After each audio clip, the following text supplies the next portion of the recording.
शायर ने अच्छा कहा, बड़ी देर कर दी मेहरबा आते आते। मैं आपके ज़रिए से वज़ीर दाखिला से अपील करूंगा कि मुझे खामखा बदनाम किया जाता है कि मैं बी टीम हूँ, तो आप अपने तरफ से 5 मिनट मुझे दे दीजिए। कुछ तो दिया नहीं आप तक, तो वक्त दे दीजिए अपना खाली बोलने के लिए, ताकि मैं आपके खिलाफ बोल सकूं, ताकि इल्ज़ाम हमेशा के लिए सही या झूठ साबित हो जाए। तो सर, हमारे देश में सेपरेशन ऑफ पावर्स है, लेजिस्लेचर इंडिपेंडेंट एग्जीक्यूटिव जुडिशरी से, मगर हम ये देख रहे हैं कि एग्जीक्यूटिव बार बार लेजिस्लेचर पर कब्जा करते जा रहा है, और 40 साल के बाद इस तरह का एक मोशन आया है। तो एग्जीक्यूटिव को चाहिए कि वो मुहासबा करें कि आखिर क्या वजह है। We have a marauding executive sir, which wants to overpower and take over the legislature and reduce it to cipher. Sir, the speaker जो मुकाम है, 6ठा मुकाम है उनका, प्रेसिडेंट, वाइस प्रेसिडेंट, प्रधानमंत्री, डिप्टी प्राइम मिनिस्टर के बाद 6ठा मुकाम है, सीजीआई के बराबर है। सर, नीलम संजीवा रेड्डी ने क्या कहा था स्पीकर के बारे में, Kaul and Shakdher page number 124 देख लीजिए। The first duty of the speaker to enable the house to function and not shut it out. The House is paramount, not the Speaker, who can claim no inherent right to override or bypass the House or to arrogate to himself powers and functions which belongs to the House। यही नीलम संजीवा रेड्डी थे, उस chair पर बैठने के बाद उन्हें Congress party से इस्तीफा दिया। यही नीलम संजीवा रेड्डी थे जिनके दौर में बैठे स्पीकर अपोजिशन ने कभी वॉकआउट नहीं किया। ये स्पीकर होता है सर। और आप जानते हैं कि मौलांकर को बाबा पार्लियामेंट कहा नेहरू ने, और यही मौलांकर ने नेहरू को कहा था कि खबरदार ऑर्डिनेंस जारी मत करना। यही मौलांकर ने कहा था कि पार्लियामेंट को अगर कामयाब होना है तो एग्जीक्यूटिव से उसको आजाद रहना पड़ेगा। हकीकत यह है कि आज के दौर में उसके बरक्स काम हो रहा है, आजादी कम होते जा रही है लेजिस्लेचर की।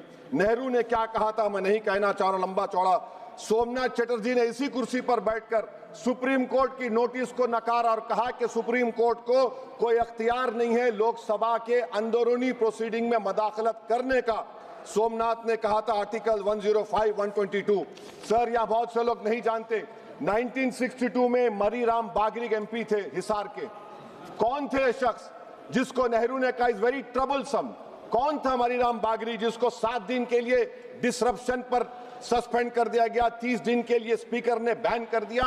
नेहरू के घर पर जाकर प्रोटेस्ट किया, पुलिस ने एफआईआर दर्ज किया, पुलिस अरेस्ट करने आई, और ये बागरी साहब हुकुम सिंह स्पीकर के पास आकर के मुझे अरेस्ट से बचा लीजिए। स्पीकर ने कहा कि पार्लियामेंट के उस ग्राउंड में जाकर रह जाओ। बागरी साहब ने टेंट लगाया वहां पर, अरेस्ट नहीं कर सकी पुलिस। 65 में पार्लियामेंट से बाहर निकले, पुलिस ने अरेस्ट कर लिया। और इन आंखों ने वो नजारा भी देखा कि ये सुप्रीम पार्लियामेंट में 2016 में एक आर्मी के टैंक को लाकर उसकी तोप को पार्लियामेंट के बिल्डिंग के सामने खड़ा कर दिया गया। ये लेजिस्लेचर की तौहीन नहीं तो क्या है मुझे बताइए सर। स्पीकर के कान नहीं होते, स्पीकर की आंखें नहीं होती हैं। स्पीकर आंख से देखता है तो लेजिस्लेशन की आंख से देखता है। स्पीकर अगर अपनी कान से सुनता है तो लेजिस्लेचर के कान से सुनता है। Sir, I must say sir, we are members of the free parliament. We are not bonded laborers of any political party over here, sir. Let me also tell you, sir, a muted parliament is as much danger to parliament democracy as executive authoritarianism, which is present reality. Sir, Speaker is answerable to us. The government is answerable to all of us. That is the law which has been put forward, sir. Sir, may I take this opportunity to say, I will give an example of how executive is interfering. The media knows that this government is going to bring in this session a bill on women reservation. We don't know. This house does not know. What is the dignity of this house? Please tell me, sir. So this clearly shows that executive works in a secret and deceitful manner to decrease the glory of this august house. Sir, may I tell you that article 98 of the, sir, please sir, allow me sir, 5 minute दिए minute दिए sir. वो आप sir एक B team sir सुन लीजिए। Article 98 sir article 98, the house shall have a separate secretariat. Why have you appointed retired IAS over here? You have a separate secretariat. Where is the sovereignty of the house?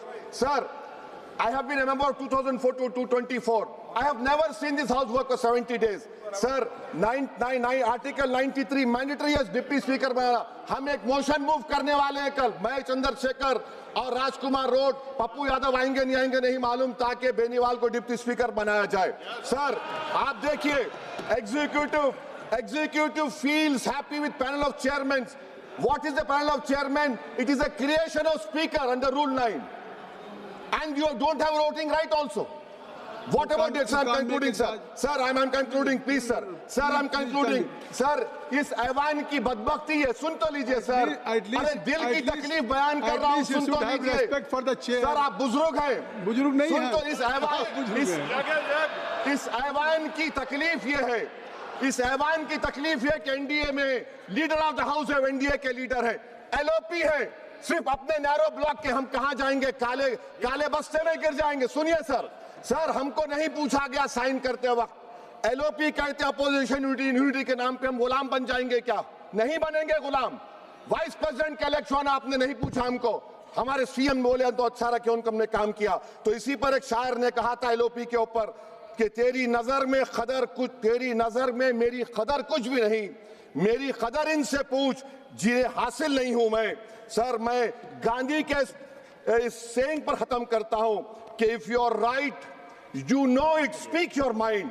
Even if you are minority vote, the truth is still the truth. I am in a minority one, sir, but I'll speak the truth. The truth is Parliament has been treated with disdain by the ruling party.